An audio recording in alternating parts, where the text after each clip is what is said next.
Bonjour. À l'issue du magazine précédent, nous avons demandé aux aidants que nous avons rencontrés quel thème ils souhaitaient voir abordé dans le prochain numéro. Ils nous ont dit la fratrie. Alors nous sommes allés à la rencontre de deux familles pour essayer de savoir ce qui se joue dans cette relation si particulière. À Vinassan, Charlotte et Quentin nous ont raconté leur vie d'aidant auprès de Simon, leur frère handicapé moteur. Et si nous sommes aujourd'hui à Limoux, c'est parce que Charlotte, trisomique, nous a invités avec toute sa famille à quelques kilomètres d'ici à l'occasion d'un repas dominical. Bienvenue dans le 5e numéro du magazine des aidants familiaux de l'Aude et d'ailleurs. Tout le monde voulait qu'on remplace ses jambes par des roulettes. Même les médecins ont dit que ça serait plus pratique pour tout.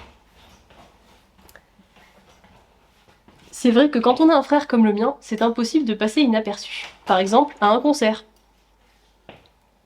Donc là, il y a le frère rockstar sur scène avec ses jambes qui font n'importe comment. On attire des gens étranges. Entre parenthèses, les éloignés de la société le prennent avec eux en rigolant. Mais dans certaines situations, c'est vraiment pratique.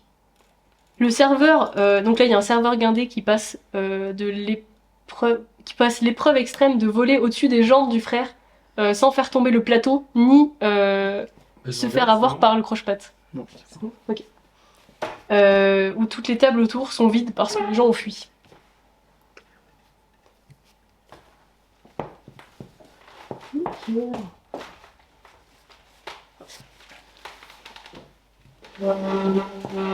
Hop, nickel.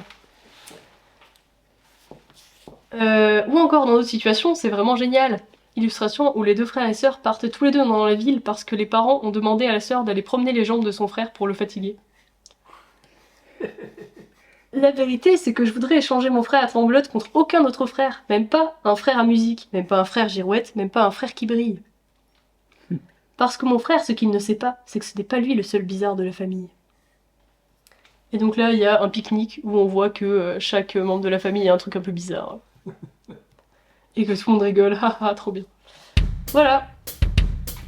C'est la petite ébauche d'Albon. Merci.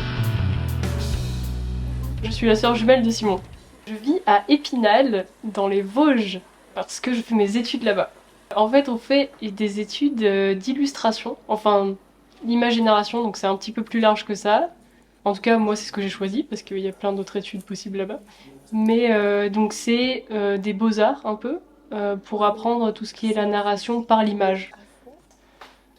Nos parents, ils ont toujours dit qu'ils nous avaient élevés en tant que frères et sœurs, mais pas du tout, justement, avec mon frère, en tant que personne qui devait aider Simon.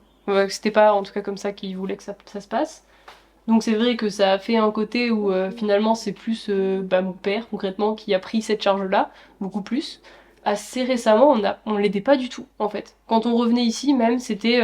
on t'aidait peut-être à, tu vois, bouger la chaise, faire peut-être des transferts du fauteuil à ton key-walker, mais c'était...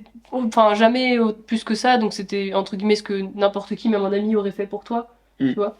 Donc au final, je sais pas si on peut dire que vraiment, on se considérait comme des aidants.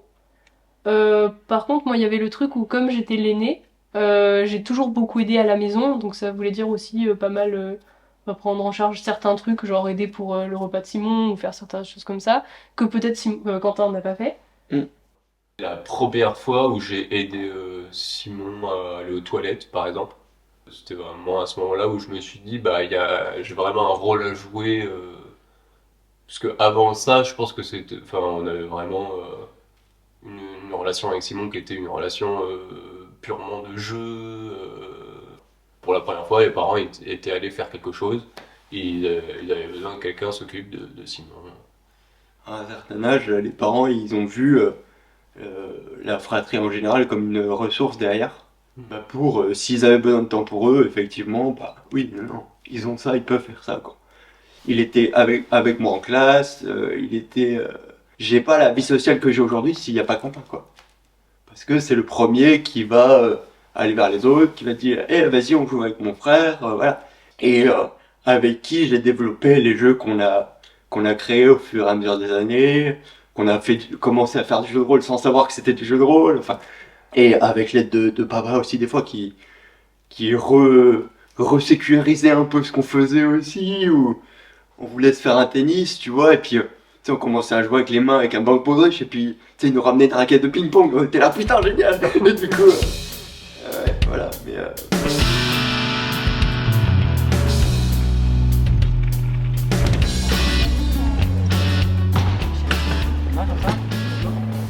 depuis qu'on est séparés avec les deux autres, c'est vrai que je prends pas beaucoup de nouvelles. S'ils appellent, je suis un peu en retrait, voilà. Je pense que c'est le poids des conventions quelque part aussi. C'est je suis pas dans le même rythme, je suis pas dans la logique de boulot, je suis pas dans la logique d'études, donc bah je me dis que j'ai pas grand chose à raconter au final. Donc je me tais un peu, je reste en retrait, c'est ma position un peu de confort on va dire, pour éviter de prendre des risques, mais c'est là où la relation avec Charlotte elle est si importante, c'est que justement elle ne m'autorise pas à rester dans cette zone-là. En tout cas, au téléphone, quand je t'appelle, moi j'ai pas du tout l'impression que tu te mets en retrait ou que. Enfin, en tout cas, que t'es pas à l'aise ou quoi que ce soit. Moi j'ai plutôt l'impression que t'es content de m'avoir au téléphone, alors peut-être que je m'abuse. Non, non, mais ça, voilà. Mais une fois que le geste est fait, et disons que c'est plus avoir le geste de dire, bon, bah, je vais appeler Charlotte, quoi. Ou je vais appeler Quentin. Parce que même quand je suis en situation où je suis à l'hôpital, on pourrait se dire, oh, bah, entre guillemets, j'ai que ça à faire. Enfin, Simon, il pouvait pas forcément courir et du coup, bah, on pouvait pas faire comme beaucoup de gamins, aller jouer au foot de manière classique, quoi. Et du coup, bah, on s'est plus tourné vers l'imagination, les histoires, ce genre de choses. Ce qui nous empêchait pas de bouger. Enfin, justement, on a retrouvé il y a pas longtemps une photo de nous deux en train de faire de la boxe avec des gants de cuisine. Mais voilà, c'était plus, on allait raconter une histoire autour du truc, on faisait semblant, quoi, comme beaucoup d'enfants. Hein. C'est pour ça que moi, je sais pas si je mettrais. Enfin, c'était juste plus prononcé. C'est peut-être pour ça que j'ai pas pensé à ça direct en tant qu'aidant. C'est parce qu'en fait, pour moi, c'était naturel. Il y avait pas de différence avec, enfin, spécialement avec d'autres enfants. C'est vrai que comme on voulait pas mal être avec Simon, bah peut-être qu'on n'a pas fait autant de vélo que d'autres enfants, ou on n'a pas autant parti en vacances, peut-être faire du camping ou des choses un peu waouh foufou incroyable, comme ça. Et donc ça c'est des choses entre guillemets que des fois on peut se dire ah il faut que je le rattrape sur d'autres personnes en fait. Mais bon, il y a un truc qui est cool avec ça aussi, c'est que du coup ça fait beaucoup plus de choses à découvrir.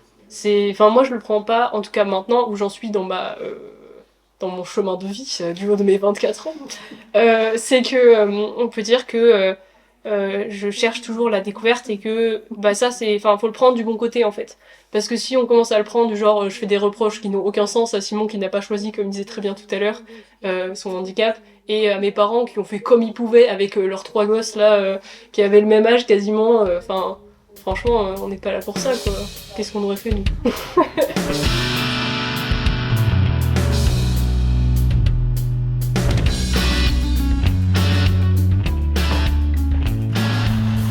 Je pense qu'en fait j'avais envie d'entendre et j'avais besoin de me rendre compte qu'en fait je ne l'ai pas choisi ça.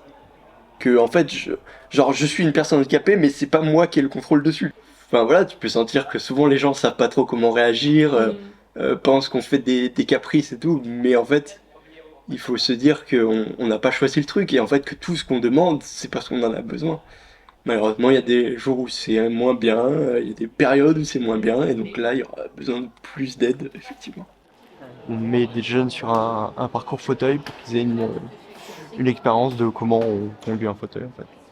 Non, encore. Genre, vraiment collé au banc, en fait. Recule, ouais. Et tu viens derrière. Alors, fais gaffe. Allez. Et tu ne dois pas te servir des jambes. Sinon, Peut-être que naturellement, je n'aurais pas aller vers les autres. Enfin, moi, j'ai toujours eu ce réflexe de faire venir les gens à Simon. Ça apprend beaucoup de choses aussi sur. Enfin, prendre en compte l'autre, trouver des alternatives aussi. Ça oblige à être créatif. Ouais. Surtout quand t'es gosse. Ouais, je pense qu'en tout cas, ça m'apporte des choses que d'autres n'ont pas eues. Ça, c'est sûr. Dans ma première école d'art, en fait, on nous demandait de faire aussi du design d'espace. Et j'étais la seule à me soucier du fait de faire quelque chose d'accessible. Ça, je m'en rappelle, par contre, ça m'avait marqué, parce que j'allais voir tous les autres et je leur disais, ça, c'est pas accessible. Ils me prenaient pour la fille relou. Ils étaient tous en mode, ah mais c'est vrai, j'avais pas réfléchi à ça. Et puis après, tu leur dis, pensez à vos grands-mères, là. Hein? Parce que peut-être vous n'avez pas des frères handicapés, vous, mais vous avez des grands-mères et des grands-pères.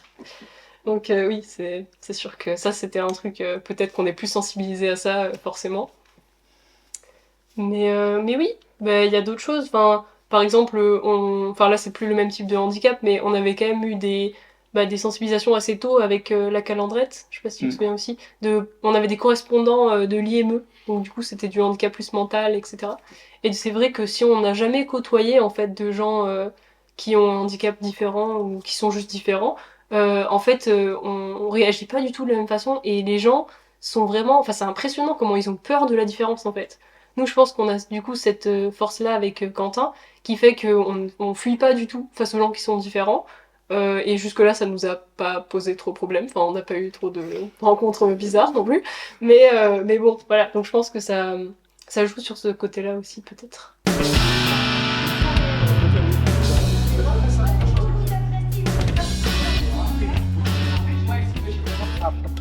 Charlotte est trisomique. Elle a 2 grandes sœurs et un petit frère. Elle vit chez sa maman Patricia. Une vie d'aidant modelée par la fratrie. Et plus encore lorsque Gilbert, leur papa, est décédé des suites de la maladie de Charcot. Quand son beau-frère lui a demandé « Eh bien Charlotte, tu te lèves, tu aides ?» Elle a répondu « Oui, mais c'est pour la caméra. » La fratrie, c'est un terme qu'on ne parle pas forcément. Pour les parents, c'est pas facile. Mais on a été mis au pied du mur de toute façon. Puis on n'a pas le droit de se défiler. C'est normal, pour nous c'est normal. Je pose même pas la question pourquoi on est aidant. Ouais. Je veux dire, on est là. C'est notre vie, l'école, ça. C'est comme ça. Et puis, de toute façon, ça serait le. Pour nous, c'est quelque chose de normal, c'est naturel, quoi. Non, on se pose pas la question de pourquoi on est aidant. Mais, ouais. On a toujours vécu quand même, plus ou moins, ça. En famille, des grands repas de famille. Voilà, dans un village rural, on habite tous quasiment sur le village, hein, même s'il y a eu des différents dans la famille. Voilà. Mais je pense que c'est de par l'éducation qu'on a eue. Je dis, j'ai eu 2 enfants.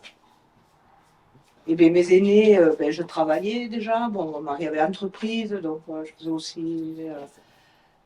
J'étais vraiment bousculée. Donc, mes aînés, je ne les ai pas vus grandir. Après, bon, il nous est arrivé le petit point d'interrogation.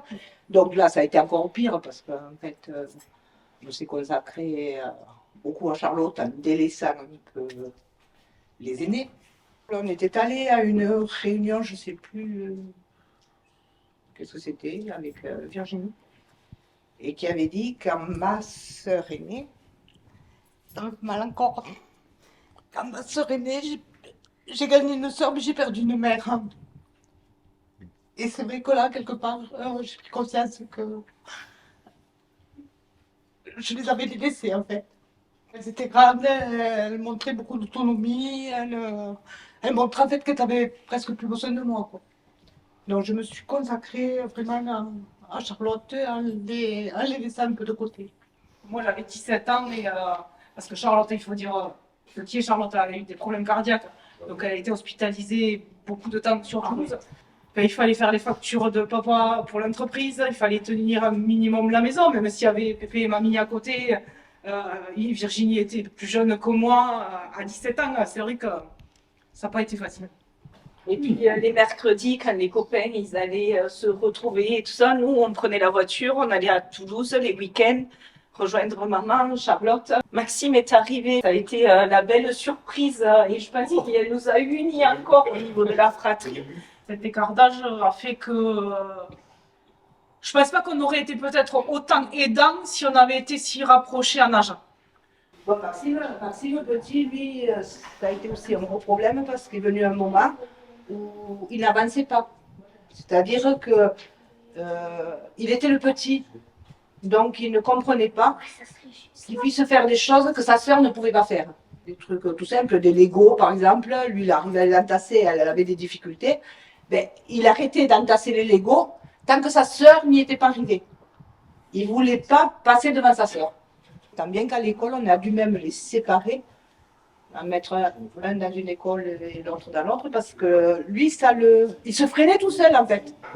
Je pense que j'ai eu ce constat-là de savoir que... enfin, mes souvenirs se déclenchent au moment où j'ai eu le constat de me dire que malgré l'âge supérieur qu'elle a à moi, j'avais l'avance intellectuelle supérieure à elle, donc je l'ai toujours encadré comme étant son grand frère. Mais donc, à une échelle plus modeste que Virginie et Céline, j'ai toujours eu cette position aussi de devoir l'encadrer, lui montrer comment on doit faire les choses, comment on doit se comporter, mais à une échelle beaucoup moindre que nos deux sœurs. Quoi. Oui, mais parce plus, que nous, c'était plus de maternelle en fait. Ouais, c'est ça. On avait une position de plus maternelle que. C'est une question voilà, de différents âges. Voilà, c'est ça. Moi, j'avais plus le rapport frère-sœur que. Mais même avec Céline et Virginie, j'avais un rapport qui était plus maternel que de sœur, quoi. En fait, moi, j'ai une sœur aînée. Maxime Plaza. Quand même, c'est de famille. C'est super, quand même. La première sœur aînée, c'est Nina. En ce métier infirmière. Deuxième sœur s'appelle Virginie. De faire tutrice. École de penatier. Et moi, petit frère Maxime, c'est sur. Il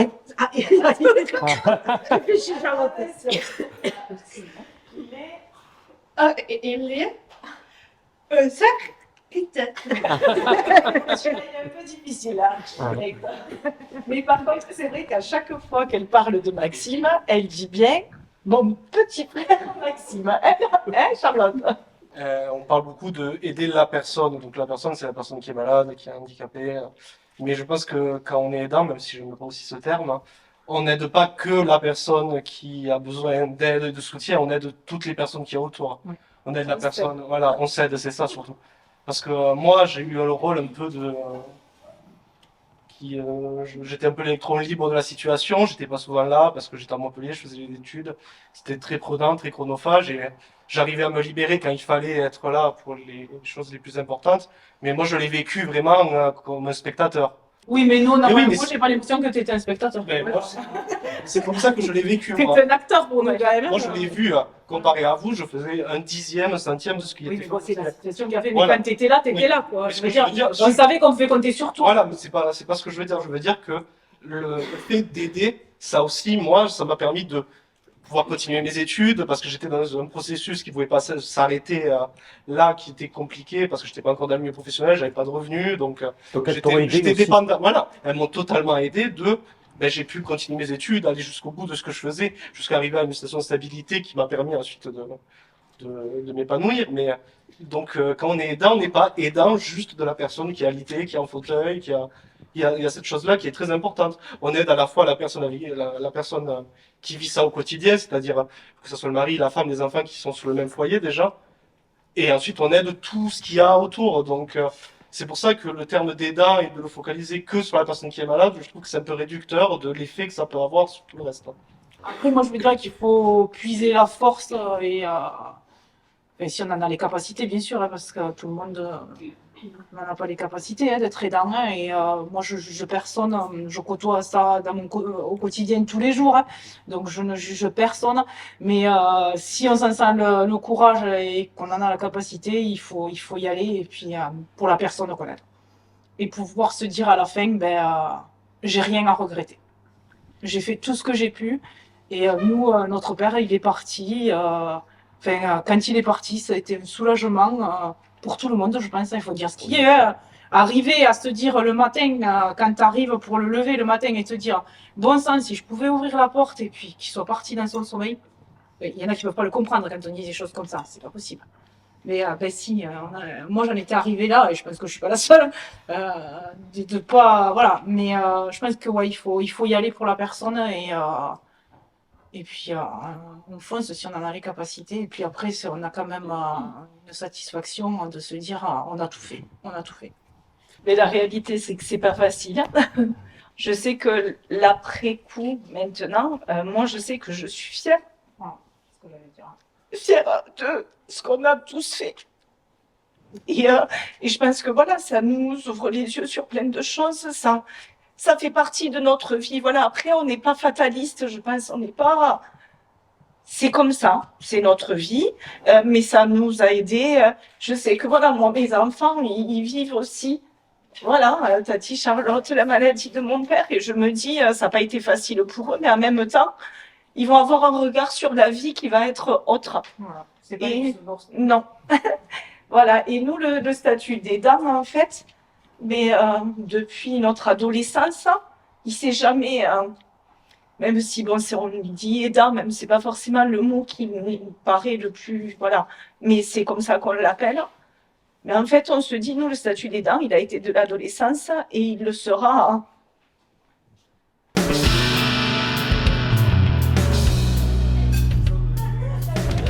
Tenons à remercier Simon, Quentin, les deux Charlotte, Céline, Virginie, Maxime, leur famille. Leurs témoignages sont si précieux, ils nous éclairent. Être un aidant est un tel kaléidoscope de situations et d'émotions. La culpabilité, l'ouverture aux autres et à la différence, le temps perdu, le don de soi et l'imaginaire comme une ressource ou une échappatoire. C'est un peu tout ça une fratrie d'aidants. Des expériences de vie qui pourraient peut-être nous inspirer. Comme d'habitude, nous avons demandé aux proches aidants de nous confier de nouvelles missions pour le prochain numéro. Le sujet qui me semblerait intéressant, c'est le soutien à l'insertion, à l'emploi, ou potentiellement au scolaire. Moi, ça serait plus sur les maladies rares et qui ne sont pas assez pris en compte au niveau de notre société. Merci d'avoir suivi ce 5e numéro du magazine des aidants familiaux de l'Aude et d'ailleurs. Sa vocation est de vous donner la parole, à vous, les aidants. Alors partagez-le, utilisez-le et commentez-le. À bientôt.